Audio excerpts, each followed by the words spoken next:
Ceci n'est pas une conférence sur un quelconque sujet. Selon certaines disciplines scientifiques ou philosophiques. Les conférences ont pour but d'informer sur un sujet particulier ou d'instruire. Mais nous n'allons pas faire cela. Il ne s'agit pas ici d'une conférence. Ce n'est pas non plus une sorte de divertissement, spécialement dans ce pays où l'on est très habitué à être diverti, amusé, à ce que ces sensations soient éveillées.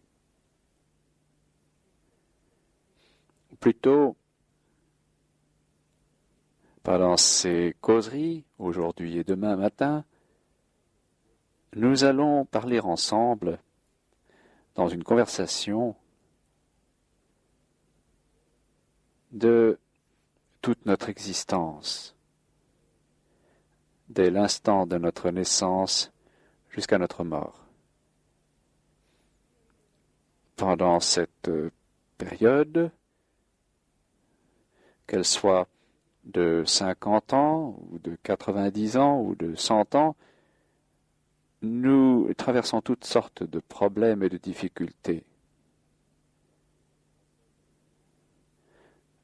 Vous avez des problèmes économiques, sociaux, religieux,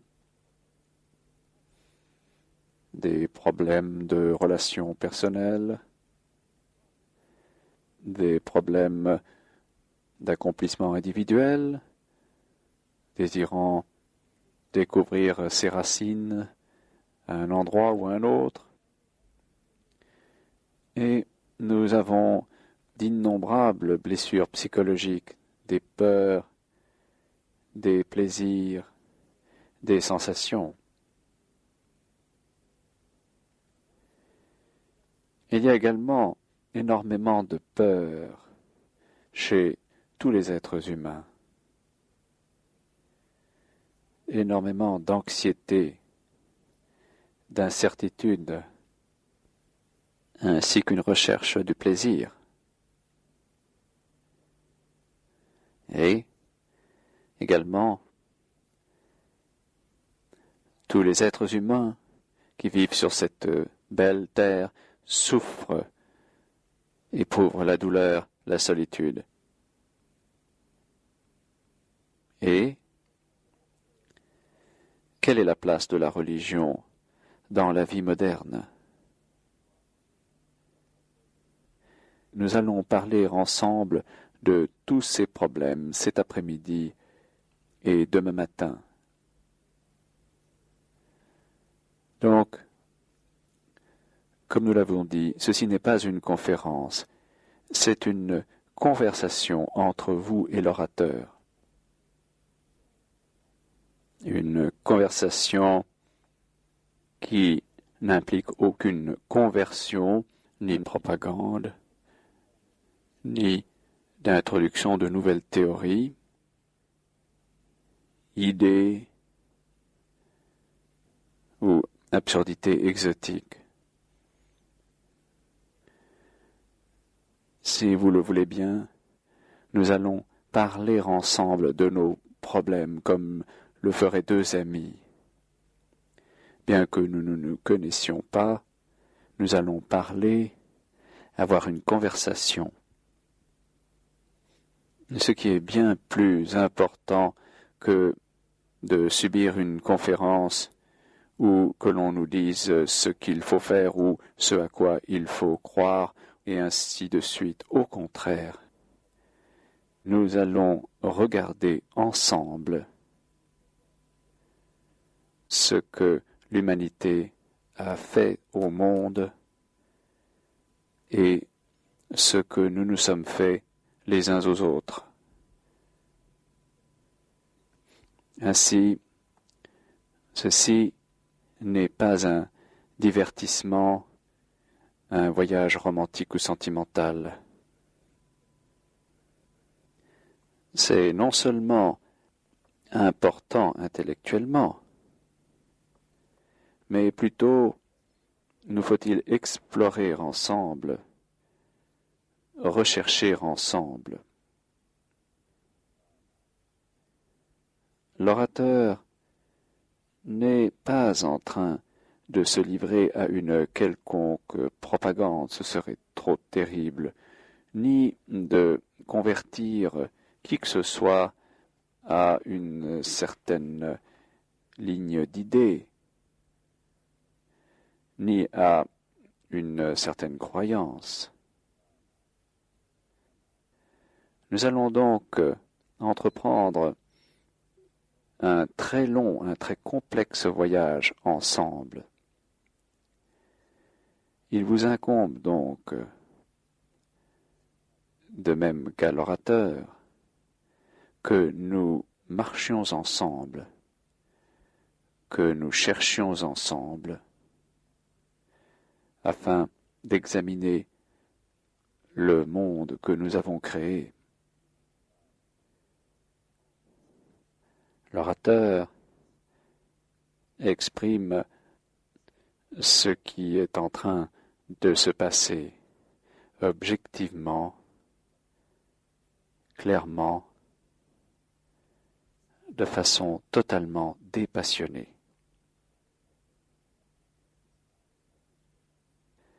L'humanité existe sur cette terre depuis peut-être 1 million d'années ou depuis 50 000 ans.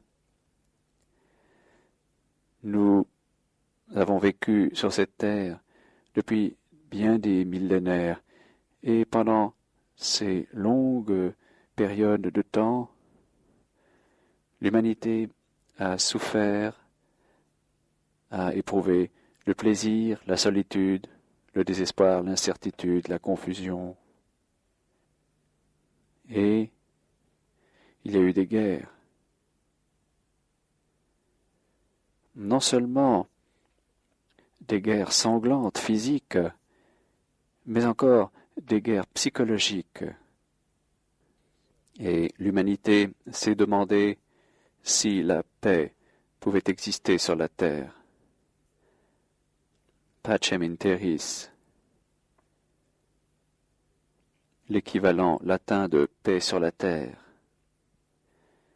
Et il semble que cela n'ait pas été possible. En ce moment, environ 40 guerres ont lieu sur Terre, tant idéologiques que théoriques, qu'économiques, que sociales. Et pendant les périodes historiques, peut-être depuis 5 ou 6 000 ans, il y a eu des guerres, pratiquement chaque année. Et nous sommes également en train en ce moment de nous préparer à des guerres. Quelle sorte d'instruments nous utiliserons, le contrôle d'armement et tout le reste. Également, on observe partout dans le monde l'accumulation d'armements du tout petit État ou de la tribu à la société hautement sophistiquée telle que la nôtre. Et comment avoir la paix sur la terre? Est-ce du tout possible? Nous avons aussi dit qu'il n'y a pas de paix sur terre, mais que seule elle existe au ciel. Ceci se dit de différentes façons, que ce soit en Orient, en Inde ou ici.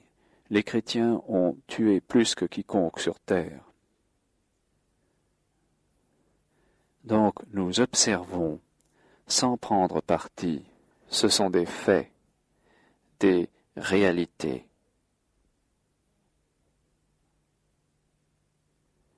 Il y a ces religions, le christianisme, le monde islamique, ainsi que l'hindouisme et le bouddhisme, ainsi que les diverses sectes qui font partie de l'organisation chrétienne, ainsi qu'en Inde et en Asie, où ils croient en le Bouddha. Il n'y a pas de Dieu dans le bouddhisme. Dans l'hindouisme, quelqu'un a calculé qu'il y a environ 300 000 dieux. C'est assez amusant. Vous pouvez choisir le Dieu que vous voulez. Et dans la chrétienté, dans l'islam, il n'y a qu'un seul Dieu. Elle se fonde sur 2 livres, la Bible et le Coran. Ainsi, les religions ont divisé l'homme. De même que le nationalisme, qui est une forme de tribalisme glorifié, a divisé l'homme. Le nationalisme, le patriotisme, l'ardeur religieuse, les fondamentalistes, que ce soit en Inde, ici en Europe, qui reviennent en arrière afin de faire revivre leur tradition religieuse. Et il y a la division entre les nationalités, la religion, l'économie, ainsi de suite. Et l'homme a toujours été en conflit. De même que chacun en ce monde passe par toutes sortes de malheurs, toutes sortes de souffrances, de solitude désespérée. Et nous voulons échapper à tout cela. Nous allons examiner, observer ensemble ce phénomène extraordinaire. Ce que l'homme a fait après tant de millénaires. Il demeure un barbare, cruel, vulgaire, plein d'anxiété et de haine. Et la violence augmente dans le monde. On demande donc, peut-il y avoir la paix sur cette terre? Parce que sans paix, intérieurement, psychologiquement pour commencer, le cerveau ne peut s'épanouir. Alors, pourquoi, au bout de cette longue évolution, pendant laquelle nous avons accumulé une expérience immense, un savoir, énormément d'informations, pourquoi sommes-nous, en tant qu'êtres humains, en conflit perpétuel? C'est là la vraie question.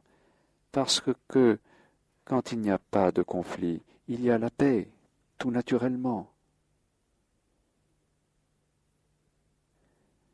Nous avons essayé diverses religions, divers systèmes économiques, des systèmes sociaux différents.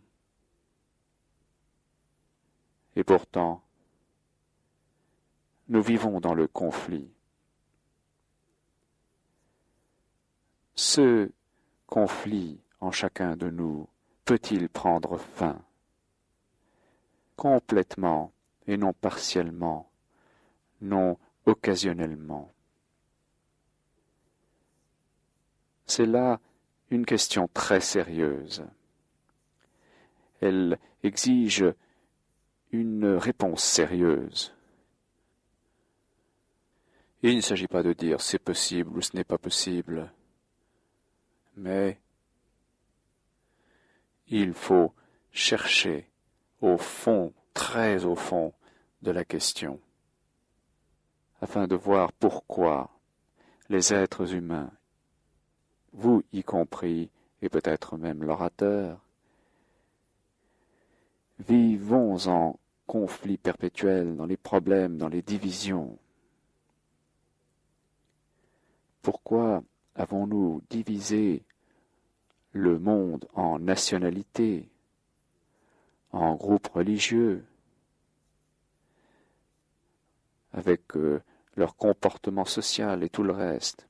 Pouvons-nous sérieusement cet après-midi chercher, s'il est possible, de mettre fin au conflit? D'abord psychologiquement, intérieurement, parce que s'il existe une certaine qualité de liberté intérieurement, nous produirons alors une société dans laquelle il n'y aura aucun conflit. Il nous incombe donc, en tant qu'êtres humains responsables, de consacrer sérieusement nos cerveaux, nos énergies, notre passion à la découverte pour nous-mêmes, et non selon un quelconque philosophe, selon un quelconque psychiatre et ainsi de suite, afin de rechercher, observer, découvrir pour soi-même si ce conflit entre deux êtres humains peut prendre fin.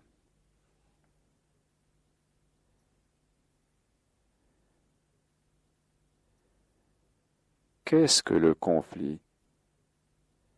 Pourquoi avons-nous vécu dans le conflit? Pourquoi avons-nous des problèmes?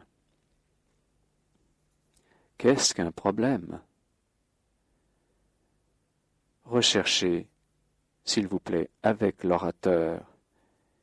Étudiez avec lui cette question. Qu'est-ce qu'un problème? La signification étymologique de ce mot est quelque chose qui vous est lancé. Un problème est un défi, une chose à laquelle vous devez répondre. Je me demande si nous avons remarqué à propos de cette question de problème que quand vous êtes un enfant, que vous êtes envoyé à l'école, il s'y présente alors le problème de l'écriture, le problème des mathématiques, le problème de l'histoire, de la science, de la chimie et de tout le reste. Donc, depuis l'enfance, nous sommes entraînés à avoir des problèmes.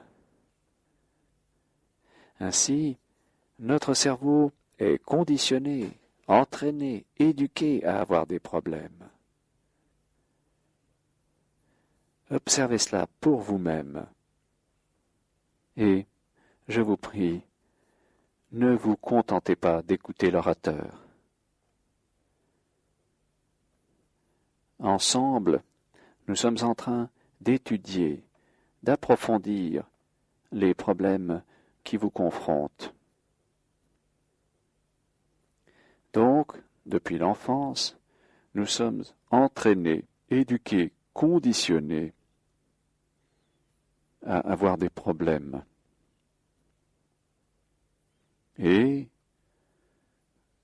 quand de nouveaux problèmes surgissent, ce qui arrivera inévitablement, notre cerveau étant déjà plein de problèmes, essaye de résoudre un nouveau problème et augmente le nombre de problèmes. Et c'est ce qui est en train de se passer dans le monde. Les politiciens partout dans le monde augmentent problème après problème. et ils n'ont trouvé aucune réponse. Alors, est-il possible d'avoir un cerveau libre de problèmes, de sorte que vous puissiez résoudre des problèmes, et non un cerveau encombré de problèmes? Est-ce possible?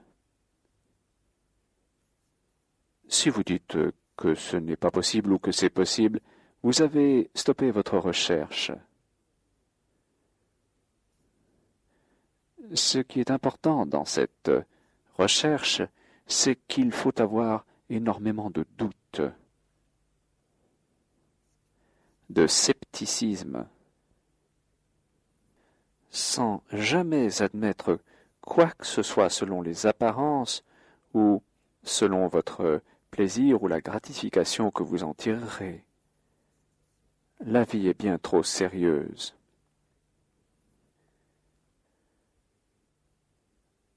Où que vous alliez, si vous parcourez le monde, vous verrez que chaque être humain sur cette terre, qu'il vive en Russie, en Chine, en Asie, en Inde, en Europe ou ici, passe par des souffrances de toutes sortes. Chaque être humain sur cette terre a éprouvé une grande solitude, le désespoir, l'anxiété, la confusion, l'incertitude. Comme vous. C'est un fait, une vérité, et non quelque chose inventé par l'orateur. C'est observable. Vous pouvez le voir sur chaque visage sur cette terre. Et ainsi, psychologiquement, vous êtes le restant de l'humanité.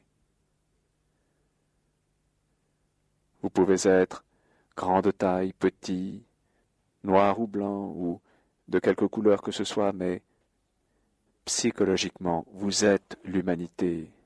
Je vous en prie, comprenez cela, non intellectuellement ou idéologiquement ou par hypothèse. Il s'agit d'un fait réel, d'une réalité brûlante, à savoir que psychologiquement, vous êtes le restant de l'humanité.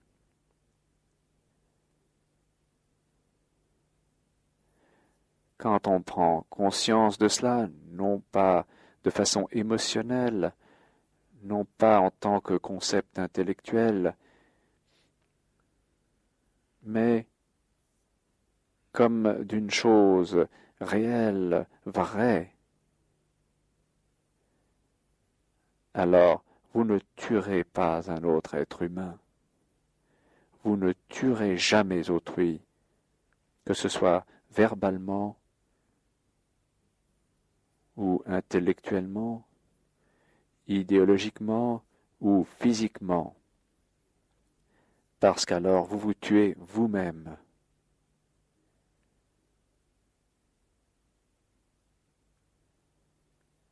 Mais l'individualité a été encouragée partout dans le monde, chacun luttant pour lui-même, pour son succès, pour son accomplissement, ses réalisations, poursuivant ses désirs et créant le chaos dans le monde. Comprenez cela avec beaucoup d'attention. Si vous êtes préoccupé par la paix globale et non seulement par votre petite paix dans l'arrière-cour, si vous êtes réellement préoccupé, comme le devraient être la plupart des gens sérieux, par le fait que vous êtes le restant de l'humanité, cela confère une grande responsabilité. Il nous faut donc revenir en arrière afin de découvrir par nous-mêmes pourquoi les êtres humains ont réduit le monde à ce qu'il est aujourd'hui.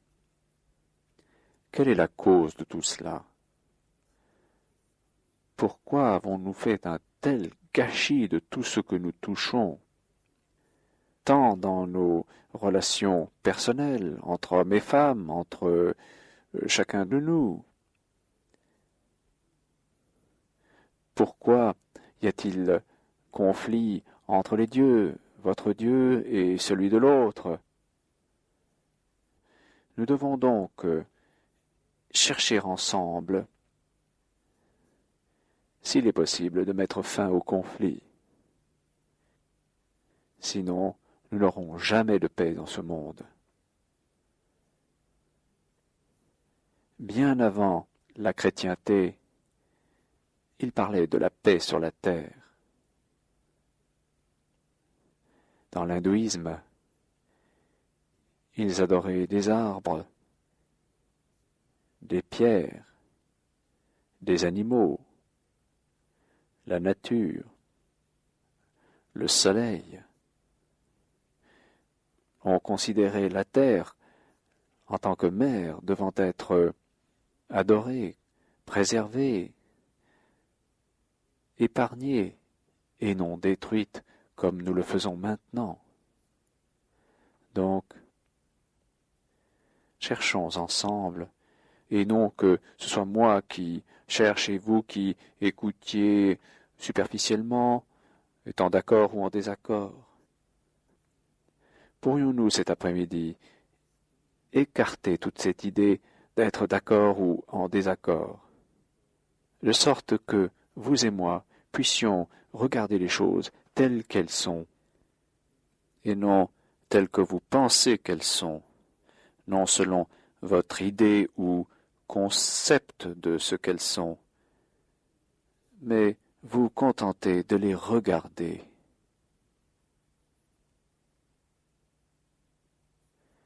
Tout d'abord, c'est le monde réel dans lequel nous vivons. Vous ne pouvez le fuir en vous réfugiant dans des monastères, dans des expériences religieuses. Et il faut mettre en doute toutes ces expériences.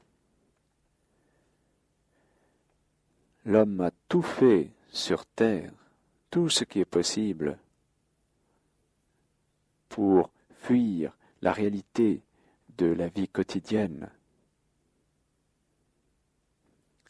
avec toutes ses complexités.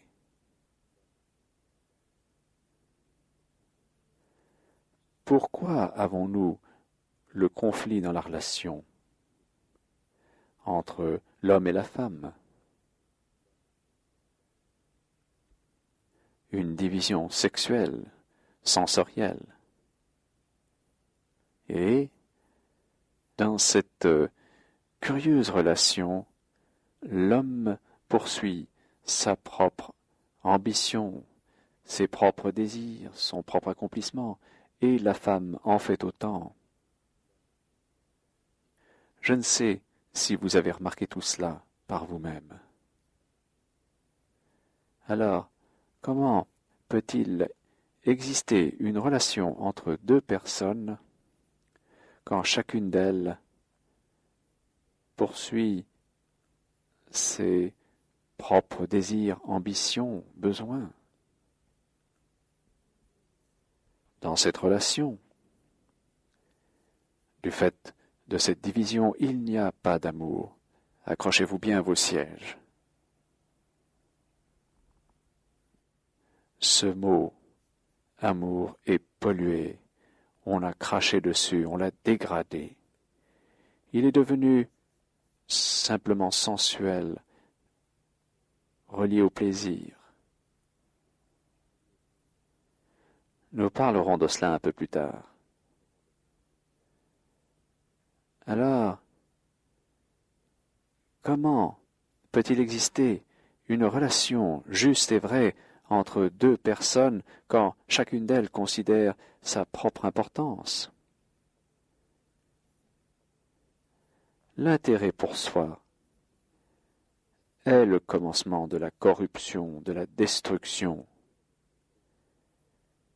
Qu'il se situe chez un politicien ou chez le religieux, etc. L'intérêt pour soi domine le monde. Là où il y a dualité, séparation, en tant que grec ou musulman, juif et arabe, en tant que chrétien qui croit en un sauveur, et l'hindou qui ne croit pas en tout cela, il y a cette division. Division nationale, division religieuse, divisions individuelles. Là où il y a division, il y a inévitablement conflit. C'est une loi. Ainsi, nous menons notre vie quotidienne au sein d'un petit moi limité. Il ne s'agit pas du moi supérieur. Le moi est toujours limité et c'est la cause du conflit. C'est le nœud central de notre lutte, de notre douleur, de notre anxiété et tout le reste. Si l'on en prend conscience, comme devrait le faire la plupart des gens, naturellement, et non parce que l'on vous a dit de le faire ou parce que vous avez lu un livre de philosophie ou de psychologie, mais parce que c'est un fait réel. Chacun est préoccupé par lui-même. Il vit dans un monde séparé, tourné vers lui-même. Et par conséquent, il y a division entre vous et autrui, entre vous et votre religion, entre vous et votre Dieu, entre vous et vos idéologies. Alors, est-il possible de comprendre, non pas intellectuellement, mais profondément, que vous êtes le restant de l'humanité? Quoi que vous fassiez, que ce soit bon ou mauvais, affecte le restant de l'humanité, parce que vous êtes l'humanité. Votre conscience, comme pour le restant de l'humanité, est constituée de croyances, de peur, de foi, de Dieu, d'ambition personnelle, et tout le reste, de peur et tout cela. Toute votre conscience est constituée de tout cela qui a été rassemblé par la pensée. Espérant que nous avons entrepris le voyage ensemble, qu'ensemble nous marchons sur la même route et que vous n'êtes pas en train d'écouter une série d'idées. Nous ne sommes pas à la poursuite d'idées ni d'idéologies, mais en train de confronter la réalité, parce qu'à partir de cette réalité, en dépassant cette réalité, réside la vérité. Et quand se présente la vérité, c'est la chose la plus dangereuse. La vérité est très dangereuse parce qu'elle engendre une révolution en soi.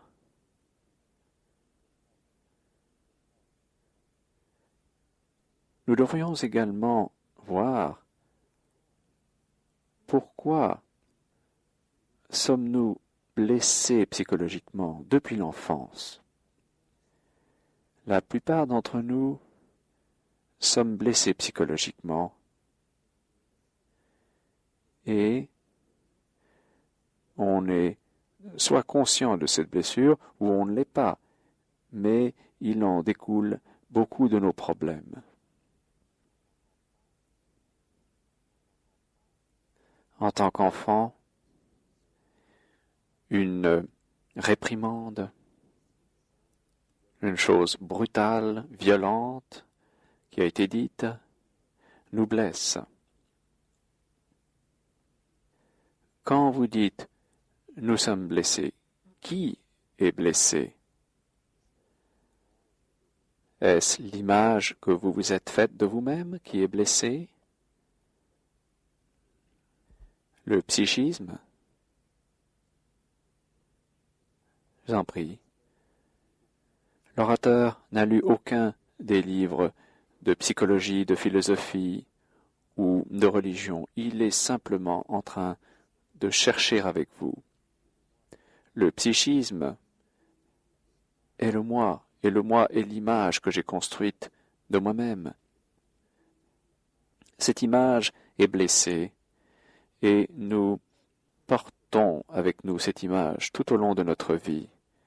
Si une image n'est pas agréable, nous construisons une autre image, laquelle est agréable, encourageante.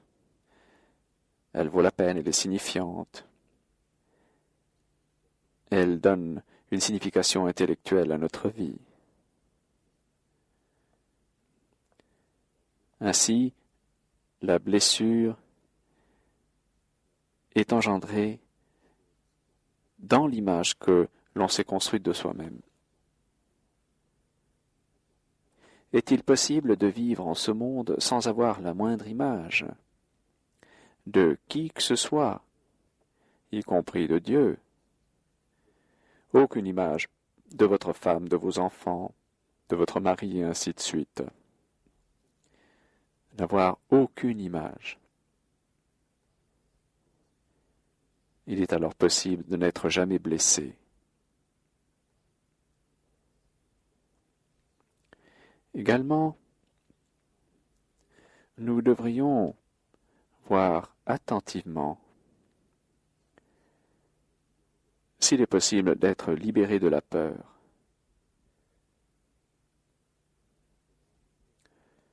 C'est là réellement une question importante qu'il faut poser.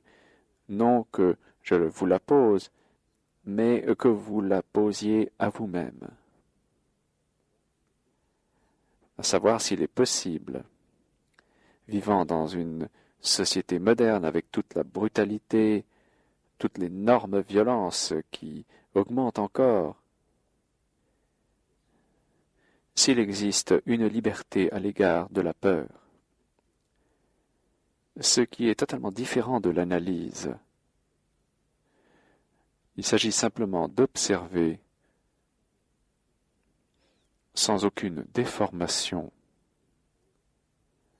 d'observer par exemple cette salle, savoir combien de niveaux il y a,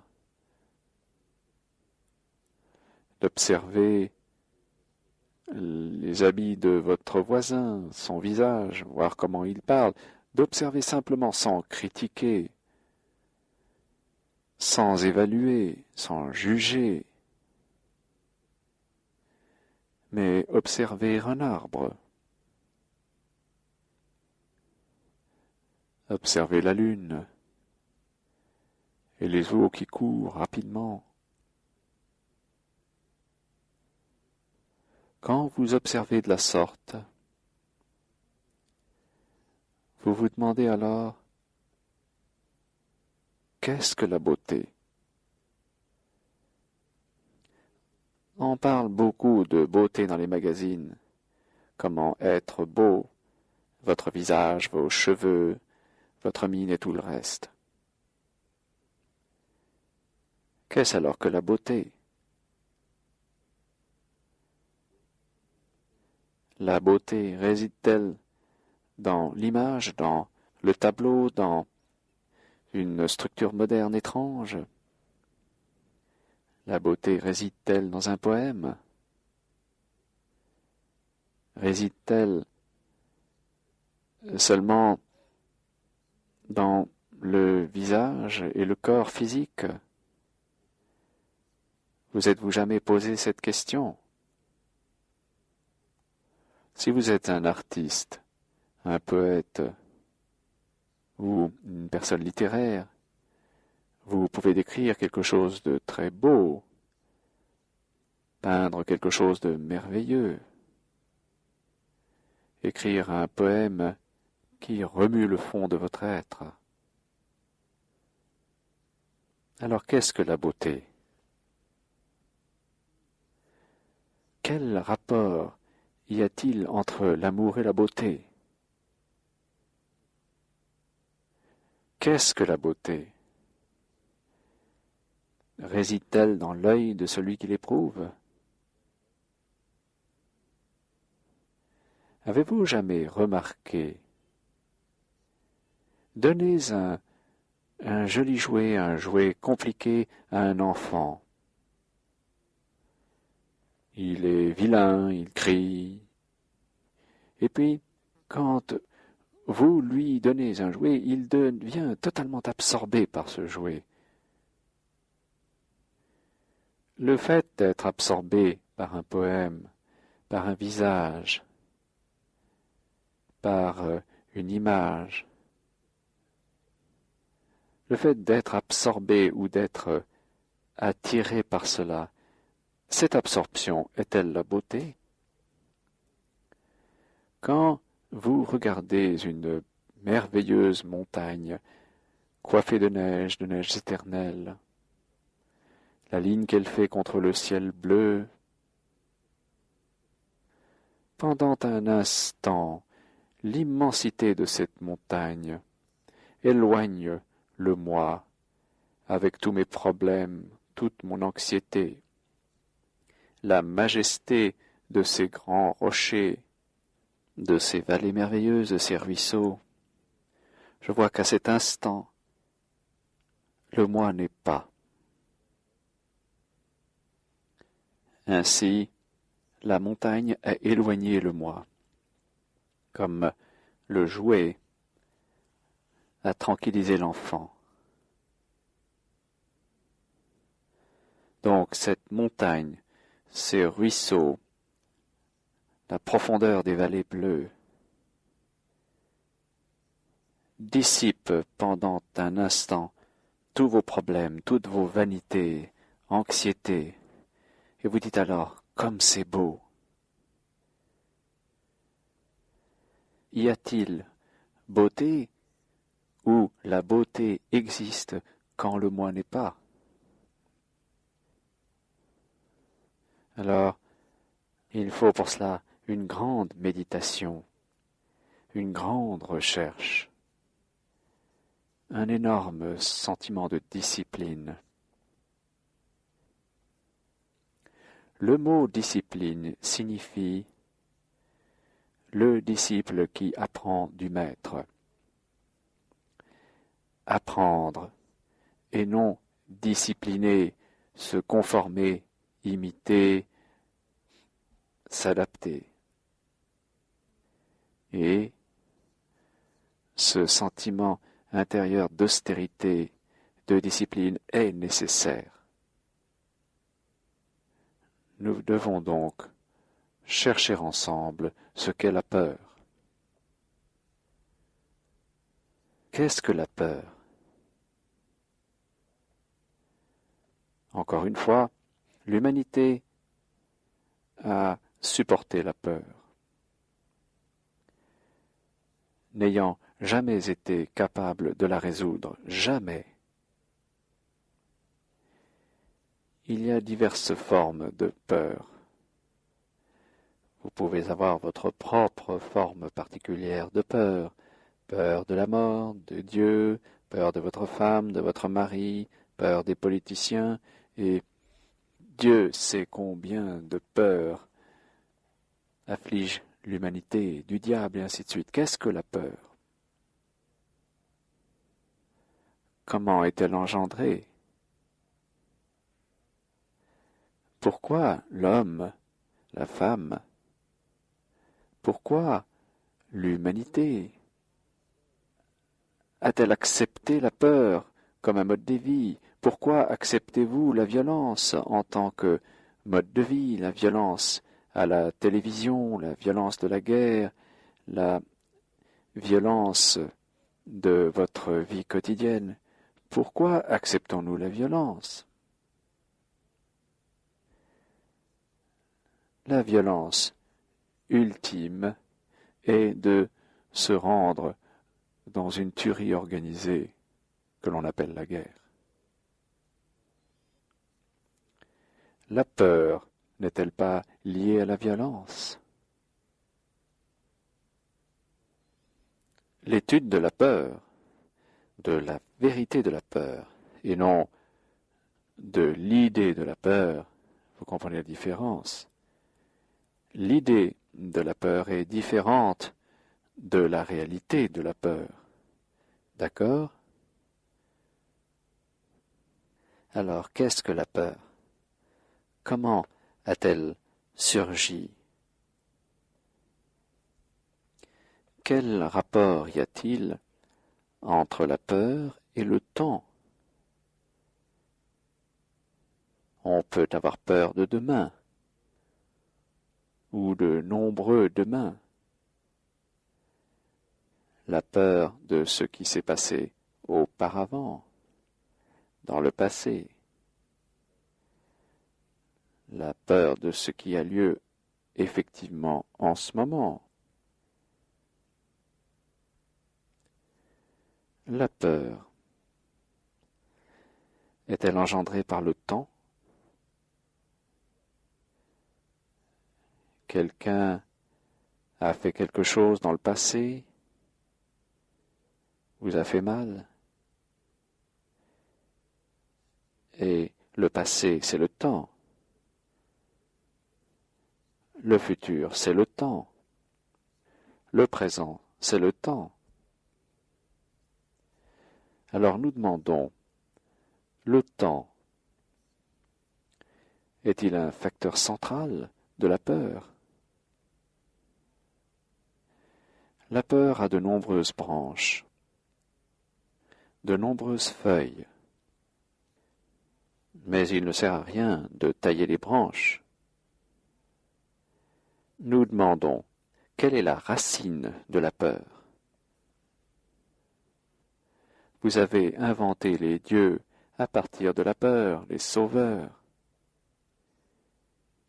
Si vous n'avez absolument aucune peur psychologiquement, il y a alors un immense soulagement, un grand sens de liberté. Vous avez laissé tomber tous les fardeaux de la vie.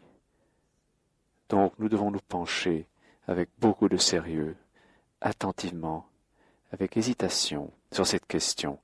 Le temps est-il un facteur? C'est évident. J'ai en ce moment un bon emploi et je puis le perdre demain, j'ai peur. Je puis être marié et j'ai peur. Quand il y a la peur, il y a la jalousie, l'anxiété, la haine, la violence. Donc, le temps est un facteur de la peur. Je vous en prie, écoutez jusqu'à la fin. Ne dites pas « Comment puis-je arrêter le temps ?» Cela n'est pas le problème. C'est une question plutôt absurde. Le temps est un facteur et la pensée est un facteur. Penser à ce qui s'est passé, à ce qui pourrait se passer. Penser. Est-ce un facteur de la peur? La pensée a-t-elle amené la peur? Comme on peut le voir, le temps a amené la peur. D'accord? Le temps. Non seulement le temps qu'indique la pendule, mais le temps psychologique, le temps intérieur. Je vais être. Je ne suis pas bon, mais je le serai. Je vais me débarrassé de ma violence. Là encore, c'est l'avenir, le futur.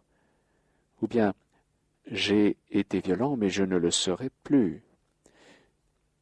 Tout cela implique le temps. Nous devrions chercher ce qu'est le temps. Y êtes-vous préparé? Vous voulez que nous approfondissions tout cela réellement? Cela me surprend. Parce que vous avez tous été instruits, informés. On vous a tous dit ce qu'il faut faire, les psychologues, les prêtres, vos leaders, étant toujours à la recherche d'aide et trouvant de nouvelles manières d'être aidés. Donc, on est devenu esclave d'autres. Nous ne sommes jamais libres de chercher, de se tenir complètement seul psychologiquement.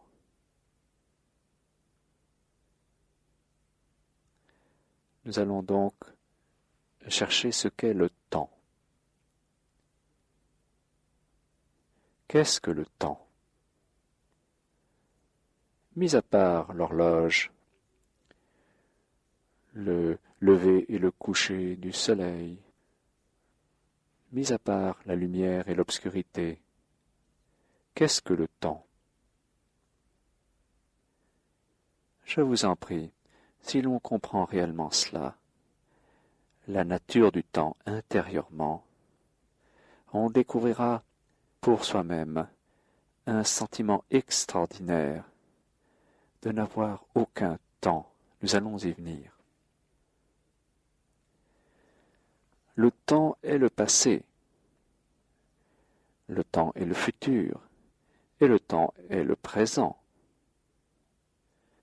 Tout ce cycle est le temps.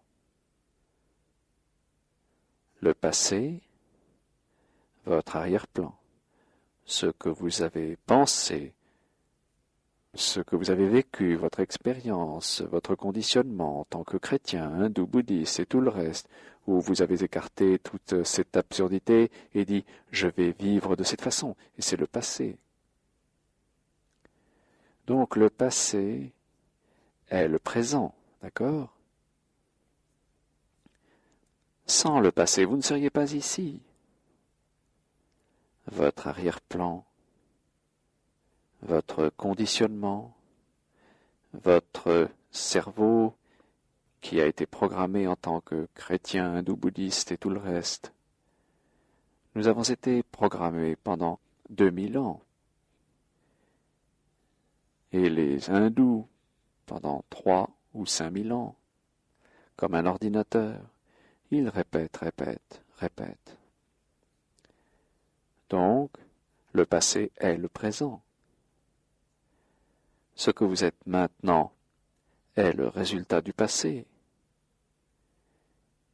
Et demain, ou dans de milliers de demain, réside le futur. Donc, le futur est ce que vous êtes maintenant. D'accord? Avez-vous compris? Donc, le futur est maintenant. Tout temps est contenu dans le maintenant. Cela aussi est un fait, une réalité, non une théorie. Ce que vous êtes est le résultat du passé. Et ce que vous serez demain est ce que vous êtes maintenant. Donc, demain est dans le maintenant, dans le présent. À moins que j'amène une mutation radicale, fondamentalement, sinon je serai ce que j'ai été. C'est-à-dire, nous avons eu une longue évolution, évoluant, évoluant, évoluant, Et nous avons évolué pour devenir ce que nous sommes maintenant. Et si vous poursuivez ce jeu, vous serez violent, barbare, le lendemain. Donc, comme tout temps est contenu dans le maintenant, c'est un fait, une réalité, peut-il y avoir une mutation totale maintenant dans tout notre comportement, notre façon de vivre, de penser, de ressentir, sans être un Américain, un Hindou, un bouddhiste, rien de tout cela. Parce que si vous n'engendrez pas une mutation radicalement, psychologiquement, alors vous serez exactement ce que vous avez été dans le passé. Alors est-il possible d'amener cette mutation psychologique le moins du monde? Vous savez, quand vous avez été toute votre vie dans la direction du nord, suivant une direction particulière ou n'ayant aucune direction, mais en errant partout comme le font la plupart des gens, si vous vous rendez vers le nord et que quelqu'un vient vers vous et vous dit « La façon dont vous vous rendez vers le nord ne conduit nulle part, il n'y a rien au bout de cela. Dirigez-vous plutôt vers l'est ou vers l'ouest ou vers le sud. » Et vous écoutez et vous dites « Je vais le faire ». Dès l'instant où vous le dites, où vous avez pris un virage, il y a une mutation. L'orateur essaye d'exprimer ça très simplement, mais c'est un problème très complexe. Ainsi, il s'agit de réaliser profondément que l'on a suivi ce chemin pendant des centenaires, des siècles et que rien n'a été changé. Nous sommes toujours violents, brutaux et tout le reste. Si l'on perçoit ça profondément, alors on se tourne vers une autre direction. Nous avons dit que le temps est important parce que nous vivons dans le temps. Mais nous ne vivons pas le temps comme un tout, c'est-à-dire le présent. Tout temps est contenu dans le présent, le futur et le passé. Si je suis violent aujourd'hui, je serai violent demain. Et puis-je mettre fin à cette violence aujourd'hui, totalement, et non partiellement? Cela peut se faire. Nous allons voir cela. Également, la peur est-elle engendrée par la pensée? Bien sûr qu'elle l'est. Regardez la chose. Je suis ceci et j'ai peur de demain, ou de ce qui pourrait arriver. Je suis en sécurité aujourd'hui, et la guerre pourrait se déclarer, il pourrait se passer ci ou cela, il pourrait y avoir des catastrophes. J'ai peur. Donc, le temps et la pensée sont les racines de la peur. Alors, qu'est-ce que penser? Comprenez ma question? Si le temps et la pensée sont les racines de la peur, ce qu'elles sont en fait, qu'est-ce que penser? Pourquoi vivons-nous? Agissons-nous? Faisons-nous toutes choses sur la base de la pensée? Les merveilleuses cathédrales en Europe, la beauté, la structure, l'architecture, tout cela a été construit par la pensée. Toute religion avec toute leur décors, leurs vêtements médiévaux ont été construits par la pensée. Tous les rituels sont conçus, arrangés par la pensée. Il faut donc chercher, si vous n'êtes pas trop fatigué, et nous arrêterons à la fin de ce sujet, nous devons chercher ce qu'est la pensée. Personne probablement ne s'est posé cette question. En tout cas, très peu de gens le font. Qu'est-ce que la pensée? Car si vous pouvez découvrir quelle est l'origine, le commencement, pourquoi la pensée est devenue si extraordinairement importante dans nos vies, alors peut-être pourrait se produire une mutation dans cette recherche même. Donc, nous demandons qu'est-ce que la pensée? Qu'est-ce que penser? N'attendez pas que je réponde. Regardez, observez la chose. Penser fait partie de la mémoire, n'est-ce pas? Si vous n'aviez aucune mémoire, seriez-vous capable de penser? Vous ne le seriez pas. Notre cerveau est l'instrument de la mémoire. La mémoire de choses qui se sont produites, l'expérience et ainsi de suite, tout le fond de la mémoire surgit du savoir, de l'expérience. D'accord? Tout ce processus consistant à faire l'expérience, à se rappeler, à détenir, devient notre savoir.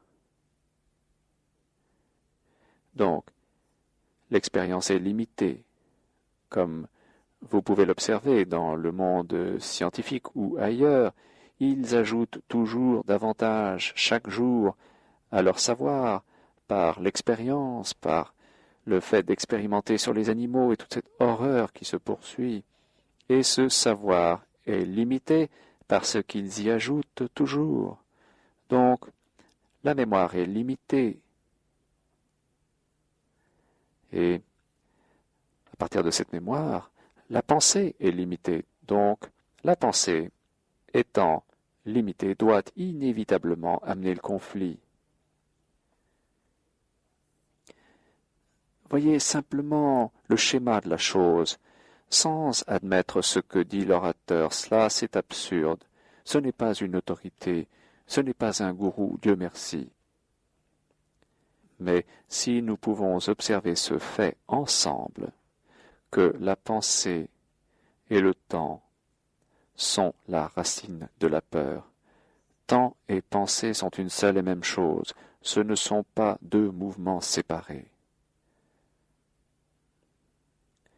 Quand vous voyez ce fait, cette réalité, que le temps et la pensée sont la racine de la peur, alors c'est comme tenir dans sa main un joyau précieux. Vous voyez toute la beauté de ce joyau. Alors vous verrez pour vous-même que la peur